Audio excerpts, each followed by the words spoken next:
All right. So, chapter 4, intro to functions. Different form. Oh man, just flipping on it.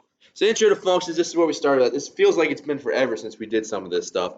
So the first one was relating things to a graph, and you cannot see the PowerPoint. Okay, there we go. So relating things to a graph. All right, we talked about a couple different things. Linear means it's makes a straight line. Consistent change. Nonlinear doesn't make a straight line. It's inconsistent change. Points of interest is if you're graphing a situation. If it changes, something happened there. We went through things and stuff like this. Remember, the two things you're going to have is you're going to have time on the bottom. On the left side, you're going to have different things. Might be elevation, might be distance from home, might be speed. Okay? And the biggest thing about this, just because something goes up and down does not mean there's a hill. All right? Don't get me fired up again. All right, so a couple different ones here. There were some examples there. All right, this one here. Take a minute to look at that one. Okay. So you just go up and do a loop. All right. Patterns and linear functions. Next thing we did, we talked about the independent variables. We talked about inputs, outputs, those types of things.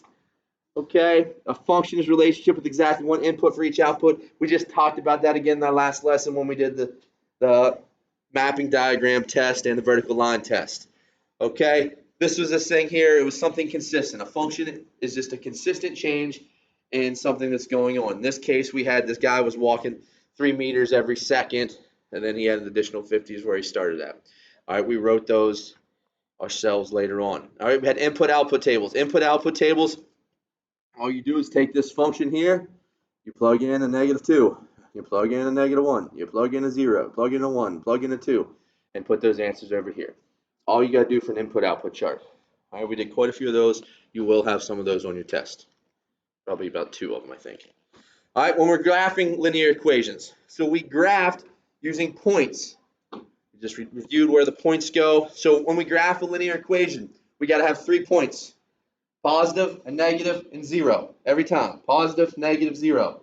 And like I told you guys, pick easy points. Use -1 and 1. Use -2 and 2. All right, if there's a fraction, if it's, say your slope is 1/2, use a 2, because then that becomes a whole number. All right, make life easier on yourself like that.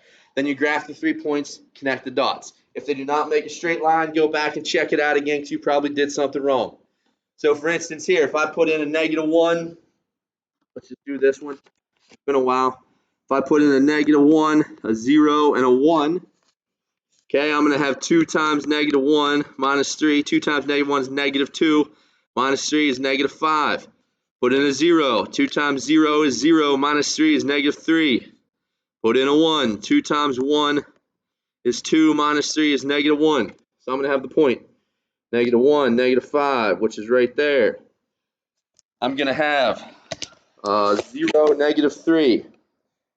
0, -3. And I'm going to have 1, 1. Or 1, -1, which is right there. They make a straight line. Draw your line through it. Okay? A positive, a negative, and 0 every time you're graphing. All right, we did just some more of those. Writing slope and writing a function rule. So we broke this up into a couple lessons. The first one, we talked about slope. Slope is your vertical change over your horizontal change or your rise over run. The slope formula, if you're given 2 points, y2 minus y1 or x2 minus x1. So if you have a slope on a graph, it's going uphill from left to right. That means it is a positive slope. Downhill from left to right is a negative slope. The slope is kind of your tilt. In that picture there, I have a slope of 1. If it's bigger than 1, it's getting steeper, more straight up and down. If it's less than 1, so it's a fractional slope, it's getting flatter. Okay? Couple special cases. If we have a horizontal line, there is no slope, has a slope of 0. If we have a vertical line, it has an undefined slope. All right, slope from between 2 points. It just says, write the equation. We just want to write the slope of the line. Okay, slope of the line that passes through the given points. So the first thing you have to do, go through, label them. X1, Y1, X2, Y2. All right, Y2 minus Y1. So I'm going to have 7 minus 3 over 10 minus 4. 7 minus 3 is what? 4. 10 minus 4 is 6. 4 over 6 simplifies to 2/3. So my slope would be 2/3. First thing is label them. Second thing, plug them in. Remember, on ones like over here, X1, Y1, X2, Y2. If there's a negative sign, so I have my Y2 is -9, I have to subtract my Y1. Okay, don't forget that negative number that goes with your X1 and Y1. And then 8 minus a -4. Two negatives make a. That turns into a plus. That turns into a plus. So -9 plus 2 is -7. 8 plus 4 is 12. So we have -7 12. All right. Then we looked at some slope-intercept form. Slope-intercept form is y equals mx plus b. M is your slope. B is your y-intercept. We just really focused on the slope of these. If you want to find the slope, find 2 points. So here, I'll use that one and there. Those two, I'll mark the points on the test for you to help you out for this first go around. Okay, so start at your left-handed point. What do I have to do from the first point? I have to go down, don't I? Go down 1. I went down 1, so it's negative. Then I go over 1, 2, 3. So my rise over run. My rise is -3. Or -1, my rise is 3, so my slope is -1/3 for that line. Do another one. Okay, I already have the points here on the left-handed graph. Down 1, 2, 3, over 1, 2, rise is -3, run is 2. All right, one on the right. Let's do it real quick. 1, 2, 3, 3 up, 1 over, rise is 3 over 1 or 3. Those are my slopes.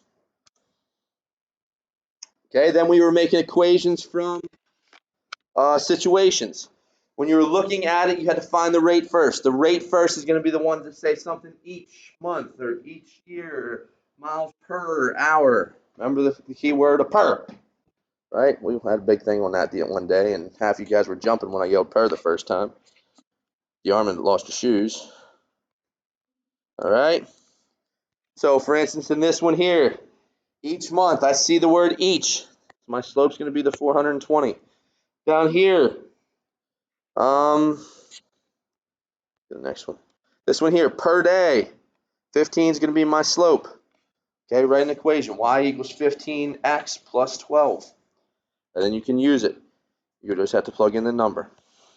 All right? A couple more like that. Formalizing functions. This is just what we did the other day. Your domain is your x values. Range is your y values. Don't forget that. Your mapping diagram. Make bubbles. All right? Put the x values in 1, smallest to largest. Y values in 1, smallest to largest. Connect the pairs with a line. Okay, if you only have one line coming from each x, it's a function. If you have more than one line coming from any x, it's not a function. Mapping diagram. Take a straight vertical line and pass it over the graph. As long as only one point ever touches the line at a time, it is a function. If at any vertical line there is 2 points or more that touch the line, it is not a function. And guys, that is basically the entire chapter in a brief overview. All right.